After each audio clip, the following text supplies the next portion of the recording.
भाइयों बहनों नमस्कार। मैं हूं विवेकानंद और हम बात करेंगे देश की राजनीति पर।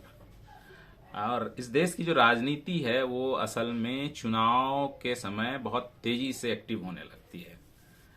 अमूमन जो शादियां हम लोगों के समाज में होती है तो आप देखते होंगे कि पहले छेका होता है, फिर तिलक होता है, फिर बारात, मतलब उसकी तमाम तैयारियां होने लगती हैं, टेंट लगते हैं, कुर्सी लाओ, बाजा बजाओ, लोग जुटेंगे, न्योता दो। तो यानी ये वो तमाम जो आप कहेंगे उत्सव का वातावरण है, तो भारत की राजनीति में अब वो जो है छेका हो चुका है और अब शादी की तैयारी शुरू हो चुकी है। और आप देखिए कि तमाम जो दल हैं वो अपने अपने तर्कस से तीर निकालने शुरू कर चुके हैं। मोदी जी का संसद का भाषण, दोनों ही सदनों का भाषण, चाहे वो लोकसभा का हो चाहे राज्यसभा का हो, उस पर चर्चा चल रही है।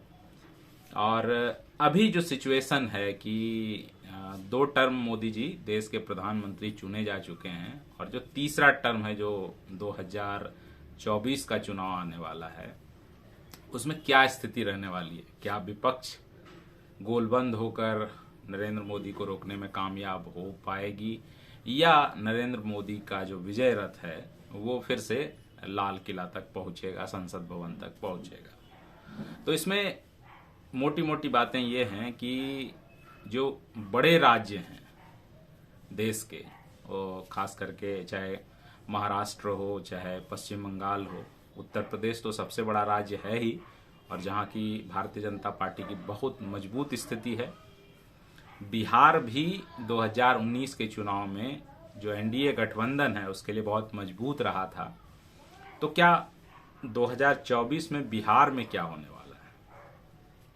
दरअसल बिहार या विपक्ष, आप देखेंगे बिहार में जो पॉलिटिकल टर्मोइल की स्थिति है, बिहार में पिछले 18 वर्षों से कह लीजिए, यानी 2005 से लेकर के 2023 तक बिहार की राजनीति नीतीश कुमार के इर्द गिर्द घूम रही है। जिस तरह से 90 के बाद लालू प्रसाद यादव के इर्द गिर्द 2005 तक घूमी, उसी तरह 2005 से लेकर के 2023 चल रहा है, नीतीश कुमार के ही इर्द गिर्द बिहार की राजनीति घूम रही है। लेकिन वहां भी अब बदलाव का वक्त है, वहां भी अब शिफ्टिंग ऑफ पावर का समय आ गया है। लेकिन आप देखिए कि विपक्ष नरेंद्र मोदी के सामने कमजोर क्यों पड़ता है और क्यों 16 सांसद वाली पार्टी के नेता नीतीश कुमार का नाम प्रधानमंत्री पद के लिए आने लगता है। आखिर क्या ऐसी वजह है नीतीश कुमार में, ऐसी क्या चीज, क्या खासियत है कि लोगों को ये लगता है कि नीतीश कुमार भले प्रधानमंत्री ना बन पाए लेकिन नरेंद्र मोदी के विजय रथ को रोक सकते हैं। आखिर नीतीश कुमार में ऐसा क्या है? देखिए, जो इस देश की जो समाजवादी और सामाजिक न्याय की सरकारें रहीं, सबसे ढोंगी सरकारें रही हैं। अगर आप ये कहें कि अपने विचारों को लेकर के अगर इस देश में सबसे ढोंगी सरकार किसी की रही है तो वो समाजवादियों और सामाजिक न्याय वालों की सरकार रही है। मैं ऐसे ही नहीं कह रहा हूँ। ठीक है कि 1990 में जनता दल की सरकार ने ही मंडल कमीशन को लागू किया था और वीपी सिंह साहब प्रधानमंत्री थे, लेकिन वो सिर्फ एक फैसला मंडल कमीशन का हुआ। उसके बाद जो पूरी राजनीति बदली, इस देश में जो मंडल का उभार आया, राजनीति में पिछड़ों की भागीदारी बढ़ने लगी, लेकिन सिर्फ भागीदारी बढ़ी, क्या पिछड़ों का भला हुआ उससे? क्या वाकई में सामाजिक न्याय की जो धारा है वो मजबूत हुई? अगर सामाजिक न्याय की धारा मजबूत हुई रहती तो क्या आज देश में भारतीय जनता पार्टी इतनी मजबूती से, जो कमंडल आंदोलन चला रहे थे, वो इतनी मजबूती से आज सत्ता में, शासन में होते? ये तमाम सवाल हैं और सवाल इसलिए हैं, लालू जी बिहार के मुख्यमंत्री बने हैं जनता दल से और स्वाभाविक रूप से उनके बाद अगर किसी को मुख्यमंत्री बनना चाहिए था वो नीतीश कुमार को बनना चाहिए था या कोई और उनके साथ जो थे उनको बनना चाहिए था, चाहे वो रघुवंश बाबू होते, चाहे वो जगदानंद सिंह होते।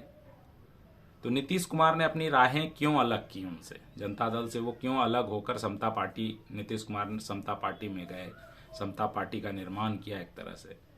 क्योंकि उनको लग गया कि इस जनता दल में अब हमारे लिए नेता बनने की गुंजाइश नहीं है, हम ज्यादा से ज्यादा विधायक, मंत्री और सांसद बन सकते हैं।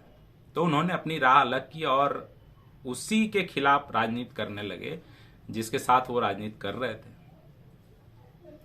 आप देखिए कि लालू जी जब जेल जाने की नौबत आई लालू जी को, तो लालू जी को लगा साजिश हो रहा है मेरे खिलाफ, तो उन्होंने अपनी पत्नी को ही मुख्यमंत्री बना दिया। डेमोक्रेसी में इससे ज्यादा बुरा और क्या हो सकता है कि आप चूंकि पार्टी के नेता हैं, आपके पास उस समय सत्ता है, आपके पास पावर है, और आपने अपनी पत्नी को पावर शिफ्ट कर दिया।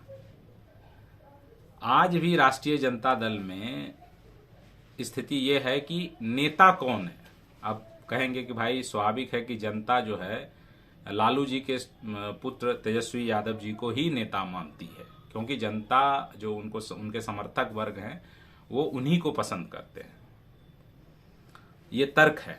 लेकिन अगर नेता चाहता कि उसके जो कार्यकर्ता हैं, उसका जो समर्थक वर्ग है वो अब्दुल बारी सिद्दीकी को पसंद करे, वो किसी और राजद के आलोक मेहता को पसंद करे, तो क्या उनके समर्थक उन्हें पसंद नहीं करते? अगर वाकई में वो समाजवादी और सामाजिक न्याय वाले लोग हैं तो, और अगर सामाजिक न्याय और समाजवाद का सिर्फ ढोंग रच रहे हैं, सिर्फ चोला ओढ़े हुए हैं, तो नहीं पसंद करेंगे। वो कैसे पसंद करेंगे? असल में सामाजिक न्याय इसे कवच के रूप में इस्तेमाल करते हैं समाजवादी लोग या सामाजिक न्याय वाले लोग। सामाजिक न्याय से इनका कोई दूर दूर तक रिश्ता नहीं है। अगर सामाजिक न्याय से वाकई में रिश्ता होता तो चीजें अलग होती। यहां पर नीतीश कुमार थोड़े से अलग हुए। थोड़े से अलग इसलिए हुए कि नीतीश कुमार की जो अगली संतति है उनमें राजनीति की संभावनाएं नहीं दिखी। तो स्वाभाविक है कि नीतीश कुमार अकेले ऐसे चेहरे दिखे जिनमें कोई ये गुंजाइश नहीं थी कि उनकी पत्नी अगली वारिस हो सकती है, उनका बेटा हो सकता है। स्वाभाविक है कोई तीसरा होगा। लेकिन वो भाई साहब ने भी क्या किया कि वो भाई साहब उसी राजद के साथ आए जिस राजद को उन्होंने कोस कर पूरे 17 साल 16 साल राजनीति की बिहार में, जंगल राज, क्या क्या नहीं कहा होगा लालू जी के बारे में। वो नीतीश जी उन्हीं के शरण में जाकर, जैसे सरस्वती यमुना और गंगा में जाके विलीन हो जाती है, वो नीतीश जी उसी संगम में जाकर विलीन होने जा रहे हैं। और इसलिए विलीन होने जा रहे हैं कि उनको मतलब लग रहा है कि भाई नरेंद्र मोदी को एक बार हरा दें तो मन का जो है जो एक मन में जो खलिश है वो किसी तरह शांत हो जाएगी। अब बिहार की राजनीति में है क्या कि भाई कोई बने। अब यहाँ पर आपको लगेगा कि मैं चूंकि कुशवाहा जाति से हूँ और मेरी जाति का कोई व्यक्ति मुख्यमंत्री नहीं बन रहा है तो इसलिए मुझे दुख है। मान लीजिए, हो सकता है कि ये दुख सच भी हो, लेकिन मैं कुशवाहा जाति की बात नहीं कर रहा हूं। मैं बात कर रहा हूं कि बिहार के किसी भी जाति का व्यक्ति, कोई भी काबिल व्यक्ति, जो व्यक्ति राजनीति कर रहा है, वो आपकी पार्टी में है, वो पढ़ा लिखा है, वो सीएम कैंडिडेट क्यों नहीं हो सकता है? क्यों आपकी जनता उसके साथ, आपके समर्थक उसके साथ खड़े नहीं हो सकते हैं, जबकि वो आपकी पार्टी के लिए मतलब कहिए अपना सब कुछ सर्वस्व निछावर कर रहा है। आलोक मेहता जी का एक बयान देख रहा था, उन्होंने उपेंद्र कुशवाहा के बारे में कहा कि उपेंद्र कुशवाहा के पैर में चक्का लगा हुआ है, इधर से उधर करते रहते हैं। अरे भाई आलोक मेहता जी, आपके पैर में तो चक्का नहीं लगा हुआ है, आपके पैर में तो चुंबक लगा हुआ है। आप तो राष्ट्रीय जनता दल के मतलब स्थापना काल से उस पार्टी में जुड़े हुए हैं। तो क्या आप राष्ट्रीय जनता दल में कभी मुख्यमंत्री के उम्मीदवार हो सकते हैं क्या? क्या यही समाजवाद और यही सामाजिक न्याय है? अब कहिएगा जनता जो है जिसके साथ ज्यादा है, जिसको ज्यादा चुनती है। अरे भैया, जनता होती कौन है जब पार्टी वाइज डेमोक्रेसी है? जनता तो सब कुछ होती है, लेकिन जनता में ये संदेश कौन देगा? अगर पार्टी को वो चुनती है तो जनता पार्टी को वोट करती है, तो पार्टी अगर ये तय करे कि भाई पार्टी की तरफ से सीएम का उम्मीदवार ये होगा, तो जनता क्या कर लेगी? जनता कुछ कर लेगी क्या? लेकिन नहीं। अब चूंकि क्या है कि घुमा फिराकर हमको वो करना है। और इतने तिकड़म के बाद आप चाहते हैं कि नरेंद्र मोदी को हराने में, वो भाजपा को हराने में, जो भाजपा कम से कम ठीक है कि संघ के चुने हुए ही लोगों को चुनती है, लेकिन भाजपा में ही ये संभव है कि कोई नरेंद्र मोदी जैसा आदमी भी इस देश का प्रधानमंत्री बन गया। अरे भाई, कांग्रेस पार्टी में एक अध्यक्ष चुनने में इतनी रस्साकस्सी हो गई, क्या कांग्रेस पार्टी में कोई नरेंद्र मोदी जैसा आदमी बन जाता है क्या प्रधानमंत्री? क्या राष्ट्रीय जनता दल में कोई नरेंद्र मोदी जैसा आदमी बन जाएगा क्या मुख्यमंत्री? तो इस देश की जनता को मूर्ख मत समझिए। इस देश की जनता सब समझती है। सिर्फ ये मत कहिए कि वो धार्मिक कट्टर हो गए इसलिए मोदी को वोट करते हैं, वो ऐसे हो गए इसलिए मोदी को वोट करते हैं। आप लोग अपने गिरेबान में झांक कर देखिए, तब समझ में आएगा कि लोग क्यों भाजपा और मोदी को वोट करते हैं।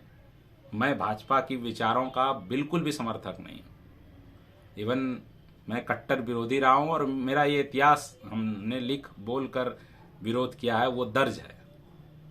इसके बावजूद मैं अपने देश में, अपने राज्य में, अपने आसपास में जब लोगों से बात करता हूं, लोग आपके छद्म चरित्र पर बात करते हैं। आप समीकरण जोड़कर, जातियों का जोड़ बनाकर चुनाव भले जीत लेते हैं कुछ सीटें, लेकिन हकीकत यही है कि जनता आपको दिल से पसंद करने के लिए तैयार नहीं है, जिस दिल से वो नरेंद्र मोदी को इतने महंगाई, इतने बेरोजगारी, इतने सब कुछ के बाद पसंद करने के लिए तैयार।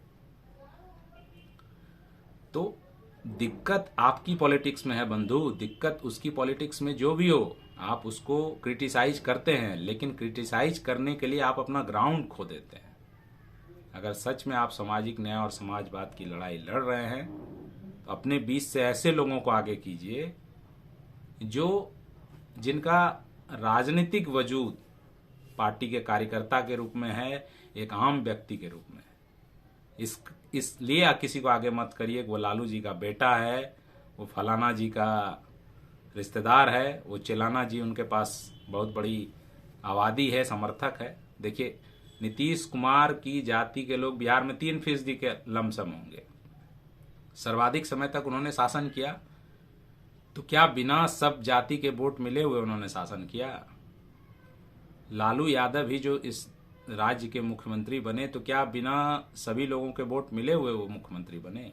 लेकिन एक बार जब व्यक्ति सत्ता में पहुंच जाता है तो फिर सत्ता को बचाने के लिए तमाम तिकड़म करता है। अपने परिवार के लोग, अपने विचार के लोग, अपने समझ के लोग को आगे बढ़ाता है। विचार और समझ के लोग समझ में आता है, लेकिन परिवार के लोग समझ में नहीं आता है। इस राज्य की जनता या इस देश की जनता आपको खारिज करती रहेगी तब तक, जब तक कि आप अपने अंदर बदलाव नहीं लाइएगा। जब आप विपक्ष में होते हैं तो बड़ी बड़ी बातें करने लगते हैं, रामचरितमानस में कमियां नजर आने लगती हैं। वो एक तरफ भाई आपका भागवत कथा करवा रहा होता है, दूसरी तरफ आपके नेता रामचरितमानस को कोस रहे होते हैं। रामचरितमानस में कमियां होंगी, लेकिन क्या आप मतलब धर्म के जानकार हैं, आप शास्त्र के जानकार हैं? आप जो विरोध कर रहे हैं, आप एक राजनीति करने वाले, आप उस पर राजनीति कर रहे हैं। कोई धर्मज्ञ, कोई मर्मज्ञ, कोई वैचारिक, कोई सामाजिक व्यक्ति अगर उस पर बोलता तो ये समझ में आता, आप उस पर राजनीति कर रहे हैं। आप समाज को एक युद्ध की तरफ धकेल रहे हैं, जो शोभा नहीं देती है, ना आपको शोभा देती है, ना इस देश की राजनीति को शोभा देती है। आप कहेंगे भाजपा भी ये करती है, भाजपा बिल्कुल करती है। भाजपा के इसीलिए तो खिलाफ हैं लोग, हम जैसे भी लोग उसके खिलाफ हैं। लेकिन आपको पसंद करने के पीछे जो दिक्कत है वो ये दिक्कत है। और कई बार इसलिए यही होता है कि ऐसे लोग ना तो वोट करते हैं, और जो जनता होती है वो जिसको चुनना होती है चुन लेती है। बाकी तो जे है से है ही है। ठीक है, ओके, बाय।